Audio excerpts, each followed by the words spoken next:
Guys, river interlinking project, नदी जोड़ो project Bihar जैसे राज्यों के लिए काफी ज्यादा जरूरी है, क्योंकि आप सभी जानते हैं कि बिहार में बड़े लेवल पर बाढ़ आता है। हर साल मानसून के सीजन में कहीं न कहीं बाढ़ आता है, कहीं न कहीं पानी ओवरफ्लो होता है, जिससे कि जानमाल की हानि होती है। तो बिहार में रिवर इंटरलिंकिंग प्रोजेक्ट बहुत ही जरूरी है इन पर काम करना, क्योंकि नेपाल साइड से जब बाढ़ आता है तो बिहार के अंदर बाढ़ आता है, गंगा नदी में उफान आता है। अगर रिवर इंटरलिंकिंग प्रोजेक्ट होगा तो रिवर इंटरलिंकिंग का मतलब है कि नदियों को हम आपस में जोड़ रहे हैं, और नदी को जब आपस में जोड़ दिया जाएगा अलग अलग किनाल के माध्यम से, अलग अलग नहर के माध्यम से, आर्टिफिशियल रिवर के माध्यम से, तब जब बाढ़ आएगा तो नदी का पानी जो एक्स्ट्रा पानी होगा उसको डाइवर्ट करके हम लोग अलग अलग डैम में स्टोर कर लेंगे, अलग अलग नहर में स्टोर कर लेंगे। किसानों को अलग अलग खेत तक हम लोग वाटर को पहुंचा पाएंगे। तो अभी की बड़ी अपडेट ये है कि बिहार के पहले रिवर इंटरलिंकिंग परियोजना का काम शुरू हो चुका है। आइए बात करते हैं डिटेल में कि बिहार का जो पहला रिवर इंटरलिंकिंग प्रोजेक्ट है, इसका काम कहां से कहां पर किया जा रहा है, कौन कौन से नदियों को आपस में जोड़ा जा रहा है, बिहार में और कितने इस तरह के रिवर इंटरलिंकिंग परियोजना पर काम किया जाएगा।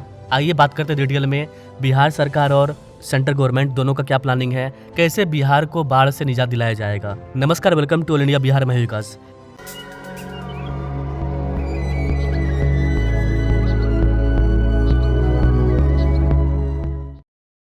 कई बिहार के जल प्रबंधन और सिंचाई व्यवस्था में अभी हाल ही में एक ऐतिहासिक बैठक हुआ, जहां पर जो बिहार के नए सीएम हैं सम्राट चौधरी जी, इन्होंने शिवहर जिले में राज्य की पहली नदी जोड़ो रिवर लिंकिंग प्रोजेक्ट का उद्घाटन किया। जी हाँ गाइस, इसका उद्घाटन कर दिया गया है, इस पर काम शुरू कर दिया गया है।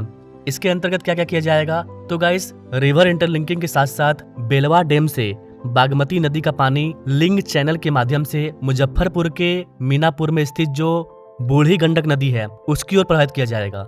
ये बहुत ही गजब का प्रोजेक्ट होने वाला है गाइस। नदियों को देखिए आप, बेलवा एक डैम है, उसको जोड़ा जाएगा बागमती नदी से। बागमती नदी का पानी आर्टिफिशियल रिवर के माध्यम से मुजफ्फरपुर के मीनापुर में स्थित जो बूढ़ी गंडक नदी है उसमें जोड़ा जाएगा इसको। तो पहला परियोजना हो गया आपका Belwa Minapur river interlinking project, इसका उद्घाटन किया गया। इसके अलावा गाइस शिवहर जिले में टोटल 184 करोड़ रुपए की लागत से करीब करीब कई सारे परियोजनाओं का शिलान्यास किया गया है।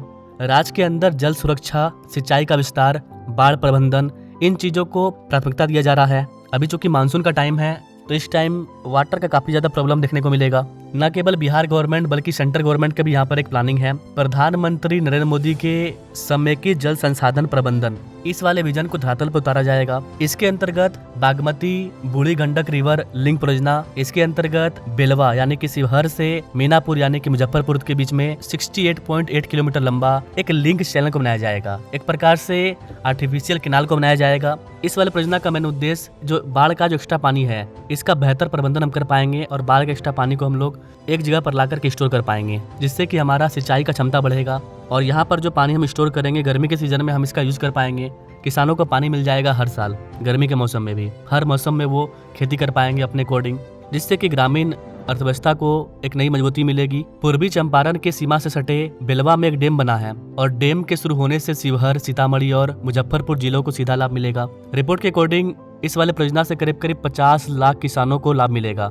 करीब करीब 1.4 लाख हेक्टेयर कृषि भूमि के लिए सिंचाई का व्यवस्था हो पाएगा, पानी मिल पाएगा। राज्य सरकार का मानना है कि यह प्रोजेक्ट सिंचाई सुविधाओं को मजबूत करने के साथ साथ हर वर्ष बागमती नदी पर जो बाढ़ आता है उससे जो लोग प्रभावित होते हैं उसके प्रभाव को हम कम कर पाएंगे। बाढ़ के अलावा बाढ़ का जो एक्स्ट्रा पानी है उसको लिंक चैनल के माध्यम से बूढ़ी गंडक नदी में पहुंचाया जाएगा, जिससे कि इसके बीच में जितने भी किसान हैं उनको पानी मिलेगा। तो ये तो प्रोजेक्ट हो गया जिसको कि अभी मंजूरी मिली नया।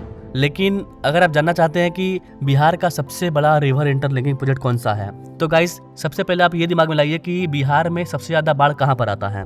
आप सभी अच्छे से जानते हैं कि बिहार में सबसे विनाशकारी बाढ़ उत्तरी बिहार के इलाके में आता है। विशेष रूप से कोसी नदी जिन जिन जिलों से गुजरती है वहाँ पर बाढ़ आता है। सहरसा, सुपौल, मधेपुरा, गंडक, बागमती, कमला, बलान, इस तरह की नदियों में बाढ़ आता है। तो अभी हमने बागमती नदी को क्लियर कर लिया, वहाँ पर काम शुरू हो चुका है। इसके अलावा जिन जिलों का मैंने नाम बताया इन सब में बड़े लेवल पर बाढ़ आता है। इन जिलों के अलावा भी दक्षिण और मध्य बिहार में जैसे कि दरभंगा हो गया, मुजफ्फरपुर हो गया, खगड़िया हो गया, भागलपुर, पटना, ये जो जिले हैं ये गंगा नदी के तट पर हैं। तो गंगा में जब बड़े लेवल पर उफान आता है तो ये भी बाढ़ से प्रभावित होते हैं। लेकिन जो सबसे विनाशकारी बाढ़ आता है वो आता है कोसी नदी में।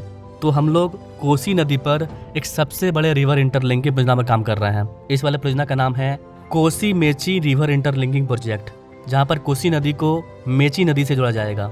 इस वाले परियोजना का मेन उद्देश्य पूर्वी भारत में सिंचाई सुविधा को जल संसाधन प्रबंधन में सुधार करना है और कोसी नदी में जो बाढ़ आता है उसको रोकना है। कोसी नदी में जो एक्स्ट्रा बाढ़ का पानी होगा उसको हम लोग महानदी की जो सहायक नदी है मेची नदी उसमें जोड़ेंगे। मेची नदी महानदी की सहायक नदी है। जब ये दोनों प्रोजेक्ट, ये दोनों नदियाँ, कोसी नदी और महानदी, वो जब आपस में जुड़ जाएगा तो उसके बीच में किसानों को हर साल पानी मिलेगा। बिहार और आसपास के क्षेत्रों को लाभ होगा। नदियों को जोड़ने की राष्ट्रीय परिप्रेक्ष्य योजना, ये एक सेंट्रल प्रोजेक्ट है। इस पर काफी बड़ा अमाउंट खर्च किया जा रहा है। कोसी मेची नदी जोड़ प्रोजेक्ट, इसके फर्स्ट फेज पर काम शुरू कर दिया गया इस साल ही। कोसी नदी नेपाल से निकलती है जब, तो बिहार में एक भयानक रूप लेती है। नेपाल पहाड़ी इलाका है, वहाँ से पानी स्पीड से उतरती है जिससे कि बिहार में बाढ़ आ जाता है।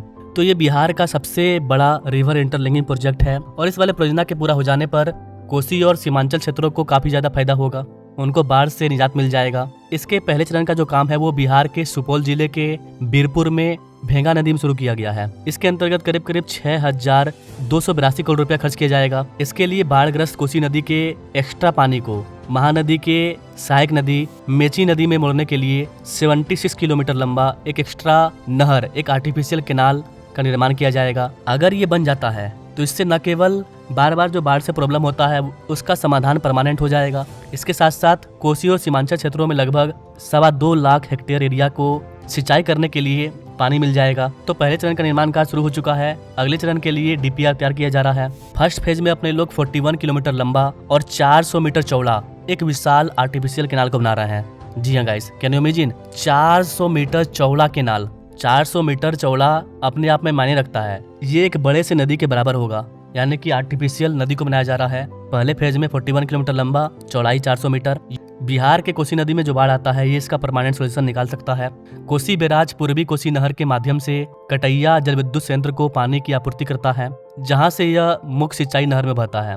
नेपाल की और कोसी परियोजना पर बड़े लेवल पर अतिक्रमण किया गया है। नेपाल से अलग अलग देशों से लोग यहाँ पर आके बस गए हैं, तो अतिक्रमण को हटाने में दिक्कत हो रहा है। जब तक अतिक्रमण हटेगा नहीं तब तक यहाँ पर काम शुरू करने में दिक्कत है। एक्सपर्ट्स का कहना है कि परियोजना उत्तर पूर्वी क्षेत्र के निवासियों के लिए वरदान साबित होगा अगर ये बन जाता है तो, क्योंकि हर साल यहाँ पर बाढ़ आता है और परमानेंट सॉल्यूशन है रिवर इंटरलिंकिंग प्रोजेक्ट। तो बिहार में बड़े लेवल पर रिवर इंटरलिंकिंग परियोजना पर काम शुरू कर दिया गया है। एक जो नदी पर काम शुरू किया गया है उसके बारे में मैंने आपको बताया। दूसरा सबसे बड़ा प्रोजेक्ट ये है। आगे इसको लेकर के अभी कई सारे अपडेट आने हैं। 2-4 साल अभी दिक्कत होगा लोगों को। डिपेंड करता है कि गवर्नमेंट कितने रफ्तार से इस पर ध्यान फोकस करती है, कितने रफ्तार से इस पर काम होता है। मेरा नाम नीलेश सैनी हुआ, ग्राम पोस्ट बेलबन नरकटिया, थाना पिहाड़ी, जिला सीवर का स्थायी निवासी हूँ। जो पहले हम लोग जो ये नदी जो आ रहा था, डैम बनने से पहले हम लोग का बहुत असुविधा था, बांध नहीं था, तो हम लोग कीचड़ में हमारे गांव में पानी बहुत हो जाता था बाढ़ के समय में। अभी बहुत राहत मिल रहा है और माननीय मुख्यमंत्री से भी गुजारिश करते हैं, ये काम बहुत अच्छा किया है। जितना जल्दी ये बनकर के तैयार होगा उतना जल्दी बिहार वालों को परमानेंट सोल्यूशन मिलेगा। खास करके कोसी नदी किनारे जो भी गांव और शहर बसे हुए हैं उनकी बल्ले बल्ले हो जाएगी। तो आगे इसको लेकर के जो अपडेट आएगा मैं अपडेट लाता रहूंगा। बाकी आप और कौन से बिहार के बड़े परियोजना के बारे में जानना चाहते हैं आप अपने राय कमेंट बॉक्स में दे दीजिएगा। Now thanks for watching. मिलते हैं अपने लोग नेक्स्ट वीडियो में एक और नई जानकारी के साथ। तब तक के लिए जय हिंद।